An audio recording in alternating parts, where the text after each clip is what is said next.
A tourist threw his drink at the royal guard, thinking he'd look cool online. But one lightning-fast catch turned his prank into the biggest humiliation of his life. Here's what happened. Dawn arrived at Buckingham Palace with a gentle whisper, painting the sky in hues of soft gold and rose. The morning mist clung to the ancient stones, creating an almost mystical atmosphere around the palace grounds. As the sun climbed higher, its rays caught the gleaming gates and polished railings, transforming them into ribbons of light against the historic facade. At his post stood Michael Bennet, a royal guard whose presence commanded attention without seeking it. At 27, he already carried himself with the gravitas of a much older soldier. His service record spoke of dedication, 3 tours of duty, multiple commendations, and now the honor of guarding the palace. The morning light played across his scarlet tunic, making the brass buttons shine like stars against the pristine fabric. Michael's bear skin hat sat perfectly positioned, adding several inches to his already impressive height. His posture was impeccable, shoulders squared, chin lifted, eyes focused on some distant point beyond the gathering crowd. Not a single thread on his uniform was out of place. Even his boots gleamed with a mirror-like finish that reflected the early morning light. The tourist crowds began to gather, their excited chatter creating a constant hum around the palace grounds. Cameras clicked incessantly, their flashes competing with the natural sunlight.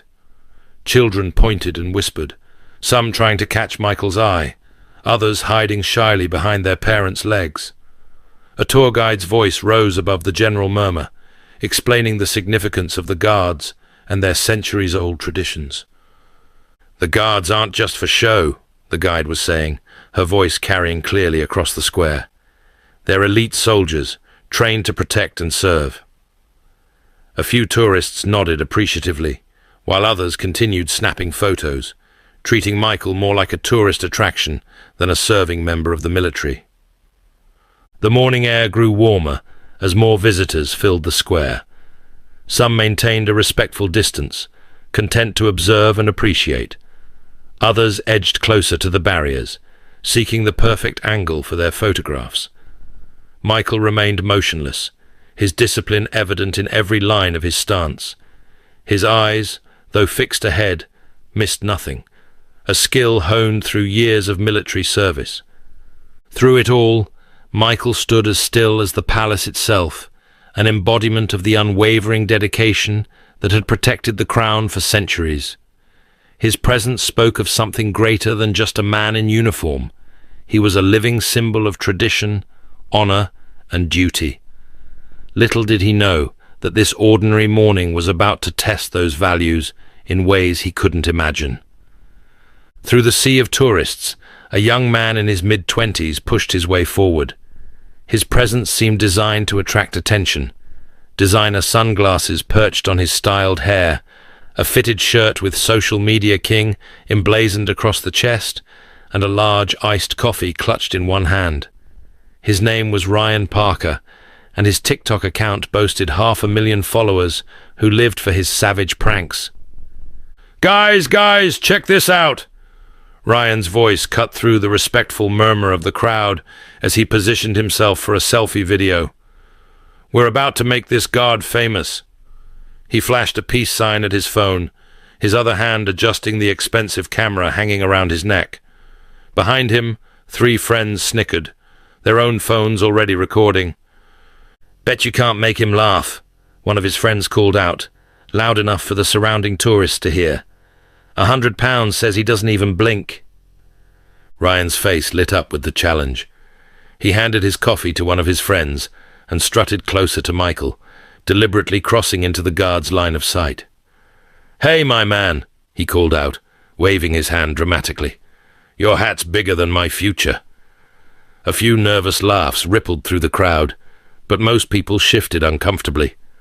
Michael remained perfectly still, his eyes fixed ahead, his posture unchanged. The morning sun caught his medals, sending bright flashes across the square, silent testimonies to his service that Ryan seemed blind to. "Oh, come on," Ryan pressed, moving even closer to the barrier. "Don't be such a stick in the mud. We're all here for fun, right?" He turned to his audience, playing to the cameras. "Look at this guy. Probably thinks he's too important to even acknowledge us." His friends laughed louder, encouraged by their leader's boldness. One of them, sporting a matching Prankster Squad t-shirt, tossed a wadded paper napkin that landed near Michael's polished boots. The crowd gasped softly, but Michael didn't so much as twitch. "Ladies and gentlemen," Ryan announced, raising his voice theatrically, "I present to you London's most expensive statue." He pulled out his phone again, narrating to his followers. "So we're here at Buckingham Palace, and this guy literally gets paid to ignore people. Best job ever, right?" A mother pulled her young son away, whispering something about respect. An elderly couple shook their heads in disapproval, but Ryan was too engrossed in his performance to notice the shifting mood of the crowd. "Watch this," he said to his phone, then turned back to Michael. "Hey, Queen's buddy, I heard these hats are fake fur, probably from the dollar store, am I right?" His friends howled with laughter, but their voices seemed to echo alone in the increasingly tense atmosphere. Ryan retrieved his coffee from his friend, taking a long sip through the straw while studying Michael's impassive face. "Maybe he's not ignoring us," he mused loudly. "Maybe he's sleeping with his eyes open. Should we check?" The crowd had grown larger now, drawn by the commotion. Phones emerged from pockets and bags, but they weren't just recording Ryan's prank anymore. They were documenting his increasing disrespect, the atmosphere heavy with anticipation of what might happen next. Michael stood unchanged, a pillar of dignity against the rising tide of provocation. His eyes remained forward, his posture perfect, but there was a subtle tension in his jaw now, barely noticeable except to the most observant onlookers. The morning had shifted from peaceful to precarious, and everyone could feel it. Ryan, emboldened by his own reflection in the sea of phone cameras, decided to escalate his performance. He moved even closer to the barrier, his iced coffee swishing dangerously in its plastic cup. "Guys, I don't think our friend here is very hospitable," Ryan announced to his live audience, his voice dripping with mock concern. "I mean, I came all the way from America for this." He checked his phone screen, grinning at the flood of incoming comments. "The fans want more action, buddy." A distinguished-looking man in a veteran's cap stepped forward from the crowd. "Young man," he called out, his voice steady but stern, "that uniform deserves your respect." Ryan spun around, his face lighting up at this new opportunity for drama. "Oh yeah? It's just fabric and buttons, old-timer. I could buy the whole outfit on Amazon." His friends snickered, but their laughter seemed more nervous now, aware of the growing hostility from the other tourists. Turning back to Michael, Ryan began a theatrical march, exaggerating every step in a crude imitation of the guard's disciplined movements. "Look at me, I'm so important," he mocked, swinging his arms in ridiculous arcs. "I can't move because tradition." More phones emerged from the crowd, but the expressions behind them were increasingly disapproving. "This is going viral for sure," one of Ryan's friends called out, but his voice wavered slightly as he noticed a palace security officer watching from the distance. The crowd had grown larger now, forming a semicircle around the scene. Parents whispered to their children, trying to explain why the man's behavior was wrong. A group of Japanese tourists lowered their cameras, bowing slightly in apology to the guard before stepping away from the spectacle. "Hey, statue man," Ryan continued, taking another loud sip of his coffee. "I heard you guys trained for months just to stand still. Must have been a real tough course. Did you practice in front of a mirror?" He paused for effect, then added with a sneer, "Or did your mommy teach you how to stand still?" Michael remained motionless, but those closest to him could see a subtle change. Though his eyes stayed fixed ahead, there was a newfound intensity in his gaze, like a gathering storm. His grip on his rifle tightened imperceptibly, the only sign that he was aware of the escalating situation. "Ladies and gentlemen," Ryan announced, spreading his arms wide, I think we need to help this guy out. He's obviously having a rough day. Maybe he needs a drink to loosen up." He shook his nearly empty coffee cup, the ice rattling ominously. The veteran stepped forward again. "That's enough, son. You've had your fun." "Fun?" Ryan's eyes glinted with malicious amusement. "We haven't even started the fun part yet." He turned to his phone again, speaking directly to his followers. "Okay, guys, watch this. We're about to make history." The tension in the square had reached a breaking point. Even Ryan's friends had started to edge backward, sensing that a line was about to be crossed. The security officer began moving closer, but he was still too far away to intervene immediately. Several more phones rose in the crowd, their owners sensing that something dramatic was about to unfold.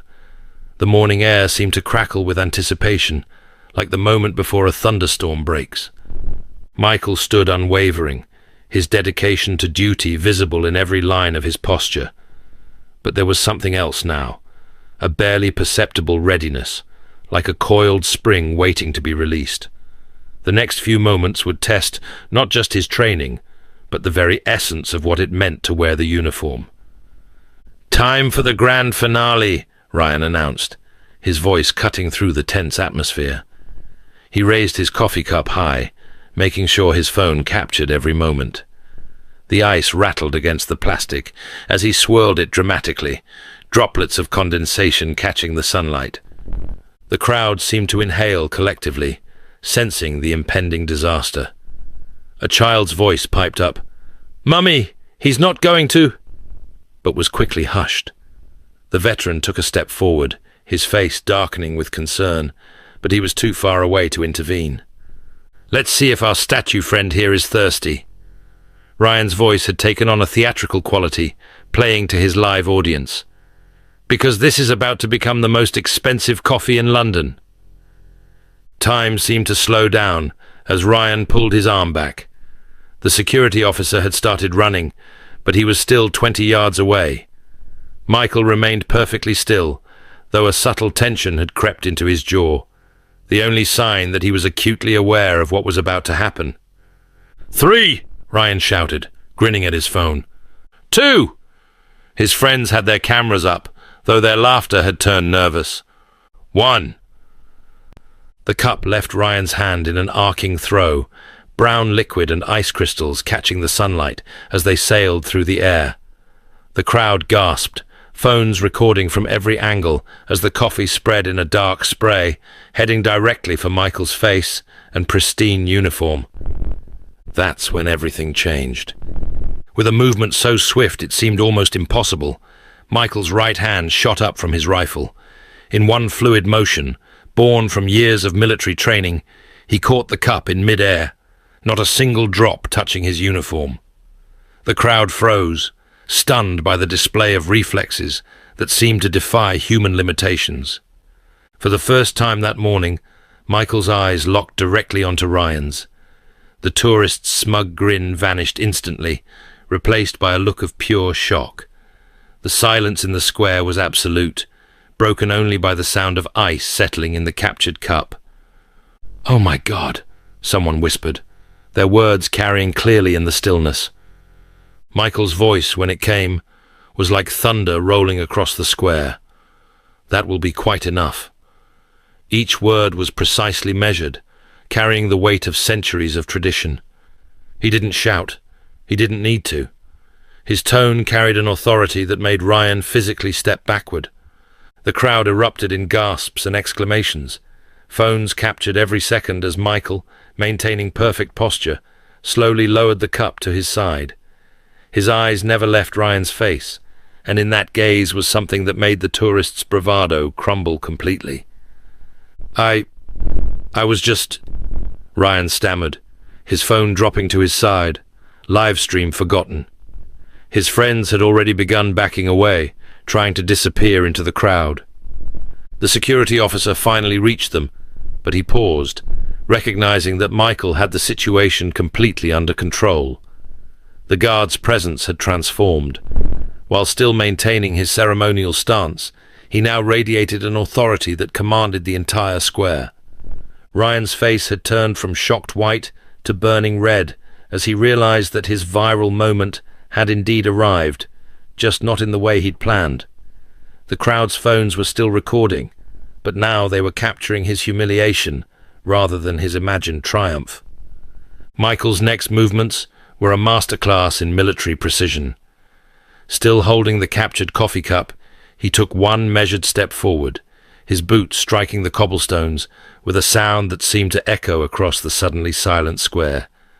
Though he hadn't raised his voice, his next words carried to every corner of the crowd. In 250 years of guard duty at this palace, Michael's voice was calm, but carried an edge of steel. We have faced revolution, war, and countless attempts at provocation. Yet here you stand, thinking a coffee cup would accomplish what armies could not. The crowd remained frozen, captivated by this unprecedented break from silence. Ryan's phone hung limply at his side, still broadcasting to his followers, but he seemed to have forgotten all about his social media presence. His face had drained of all color as Michael continued. This uniform, Michael's words were measured, each one landing like a precise hammer blow, represents the sacrifices of generations. The men who wore it before me died defending what you mock. This isn't a costume, sir. It's a symbol of duty, honor, and respect, concepts that clearly escape your understanding. A murmur of approval rippled through the crowd. Someone started to clap, but quickly fell silent, sensing that Michael wasn't finished. The security officer had taken position behind Ryan, but made no move to intervene, recognizing that this lesson in respect needed to be delivered. Michael's next move was so smooth, it seemed choreographed. He rotated the coffee cup in his hand, examining it with exaggerated care. "Your name is on the cup," he observed, his voice taking on an almost conversational tone. "Ryan Parker, along with your social media handles, I see. How convenient for the authorities." Ryan swallowed hard, his Adam's apple bobbing visibly. His friends had completely disappeared into the crowd, leaving him to face the consequences alone.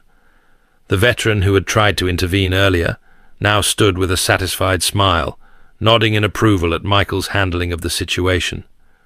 "The Metropolitan Police take a particularly dim view of assault on royal guards," Michael continued, his voice never rising above its measured tone. "I believe they'll be quite interested in the multiple videos of your actions today." He gestured slightly with his free hand, indicating the forest of phones still recording the scene. A woman in the crowd called out, "I've already sent my video to the police website." Others nodded, phones busy uploading evidence of Ryan's misconduct. Michael's next words were delivered with precision that cut through Ryan's remaining bravado. "You came here seeking attention, Mr. Parker. Congratulations, you have it, along with a formal charge of attempted assault on a royal guard. I trust this is the sort of viral content you were hoping to create?" The security officer finally stepped forward, placing a firm hand on Ryan's shoulder. "Sir, you'll need to come with me." Michael's final gesture was a masterpiece of military bearing. He tucked the coffee cup into his belt, adjusted his rifle to its proper position, and resumed his stance, all in one fluid motion that spoke of years of training. His eyes returned to their forward position, but not before giving Ryan one final look that made the tourist visibly wince. The moment Michael resumed his post, the crowd erupted into spontaneous applause. The sound rolled across the square like thunder, bouncing off the palace walls and drowning out Ryan's protests as the security officer led him away. Phones remained raised, but now they were capturing something entirely different, a moment of triumph for tradition over disrespect. "That's how it's done," the veteran called out, his voice thick with emotion. He stepped forward, removing his service cap and holding it over his heart. 30 years in service, and I've never seen anything finer." Other veterans in the crowd followed suit, creating a ripple of silent salutes that spoke volumes. A young boy, perhaps 7 or 8, tugged at his mother's sleeve. "Mum, when I grow up, I want to be just like him." The mother smiled, tears glistening in her eyes. "Then you'll have to learn what real strength looks like, love. It's not about pranks and social media. It's about dignity, just like this gentleman showed us. The crowd's mood had transformed entirely. Those who had initially laughed at Ryan's antics now looked embarrassed, some even deleting their earlier recordings. A group of teenagers who had been live streaming quickly ended their broadcasts, one of them muttering, "That was proper respect, that was." "Did you see how he caught that cup?" someone exclaimed. "Like a bloody superhero." "No, better than a superhero," an elderly woman corrected, her voice carrying clearly. "A superhero would have shown off. This is what real service looks like. Power under perfect control." Social media was already ablaze. Those watching Ryan's live stream had witnessed his humiliation in real time, and the comments were flooding in. "This guard just schooled you in class. Definition of FAFO right here. So imagine thinking you could mess with the Queen's Guard and win." A tour guide, seizing the educational moment, gathered her group closer. "What you've just witnessed," she explained, "is why these guards are more than just tourist attractions. They're elite soldiers, chosen for their discipline and dedication. That coffee cup could have been something far more dangerous, and this guard just proved why they're always ready." Two young women who had been recording everything approached the veteran. "Sir, would you mind being in our video? We're doing a proper tribute to show what really happened here." The veteran agreed, and soon he was explaining to their followers about the history and significance of the guard tradition. Children who had hidden behind their parents earlier now stood in front of Michael, trying to mimic his perfect posture. Their parents, rather than treating it as a photo opportunity, were teaching them about respect and duty. "Straight back, darling," one father instructed his daughter. "See how still he stands? That's what dedication looks like." The crowd had swelled even larger now, but the atmosphere was completely different. People maintained a respectful distance, taking photos with genuine admiration, rather than treating Michael like a prop for their entertainment. Some even bowed slightly before taking their pictures, acknowledging the tradition he represented. Two uniformed Metropolitan Police officers had arrived at the palace gates, their presence adding official weight to the situation. Ryan stood between them, his social media king shirt looking particularly ironic now as an officer read him his rights. His phone, still clutched in his trembling hand, continued to stream, capturing his own downfall for his followers. "But it was just a prank," Ryan protested weakly, his voice cracking. "I have millions of views on these videos." "Then you'll have quite an audience for this one too," the first officer replied dryly, gesturing at the sea of phones still recording. "Attempted assault on a Queen's Guard is a serious offence, sir. Your social media status doesn't grant you immunity from the law." The second officer was taking statements from witnesses, including the veteran who had tried to intervene earlier. The coffee was clearly aimed at his face, the veteran stated firmly. "In my military experience, that constitutes a direct assault." Ryan's face, already pale, turned almost ghostly as he heard snippets of conversation around him. "They're reporting him to the American embassy. Could face a travel ban. Thousands in fines." His followers were flooding his live stream with comments, but not the kind he'd hoped for. "Bro really thought he could assault a royal guard. This is going to be on your record forever, my guy. Congratulations, you played yourself." The security officer who had first intervened stepped forward with Ryan's coffee cup, the evidence that Michael had so deftly caught. "We'll need this for the report," he said, carefully bagging it, "along with the approximately 200 videos we've already received from witnesses." A woman in the crowd called out, "I've got it all in 4K, officers, from the moment he started harassing the guard." Others chimed in, eager to provide their footage, creating a comprehensive digital record of Ryan's foolishness. Ryan's demeanor had completely changed. Gone was the swaggering social media star, replaced by a subdued young man who seemed to be realizing the full consequences of his actions. "Can't we just delete the videos?" he asked quietly. "The internet never forgets, mate," one of the officers responded. "Especially not something like this." The police began leading Ryan away, but before they could, the veteran stepped forward one last time. "Young man," he said, his voice carrying the weight of years of service, "I hope you learned something today.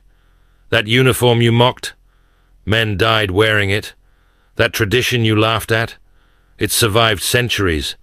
And that guard you tried to humiliate, he just showed you what real dignity looks like."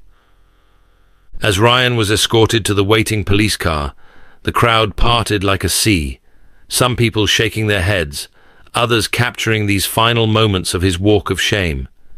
His previous audience had become witnesses to his consequence, and no one was laughing now. Through it all, Michael maintained his post, his posture perfect, his dignity intact. He had become more than just a guard to the watching crowd.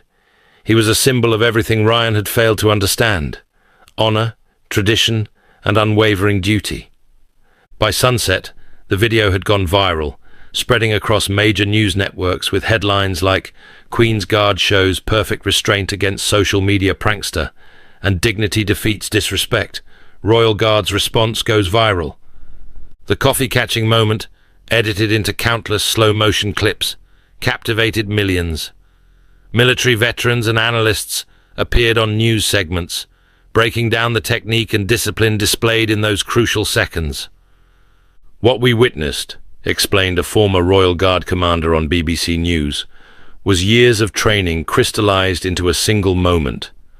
That catch wasn't just about stopping a coffee cup. It was about maintaining the dignity of a centuries-old tradition." Social media exploded with the incident. Ryan's live stream, meant for mockery, became a masterclass in consequences, viewed over 50 million times. Royal Guard respect trended worldwide. When disrespect meets discipline, this is what real power looks like. How to catch coffee and serve humility simultaneously. Ryan's social media empire crumbled. Sponsors fled, followers vanished, and his apology video only fueled more criticism. The court's fine stung, but the permanent UK ban hurt more. Meanwhile, Michael received a commendation at a palace ceremony. True to form, he remained humble. "I simply did my duty, as every guard before me has done, and every guard after me will do." The coffee cup became a training exhibit at the Royal Military Academy, a reminder that sometimes the quietest actions speak the loudest, and tradition, upheld with dignity, will always triumph over temporary fame. Today, when tourists gather at Buckingham Palace, they whisper about the coffee cup incident, passing down a lesson about respect that will endure for generations to come. Make sure to like, subscribe, and hit that bell icon. You won't want to miss our next incredible tale of tradition, honor, and justice served at Buckingham Palace. Share with friends who appreciate real heroes and join our growing community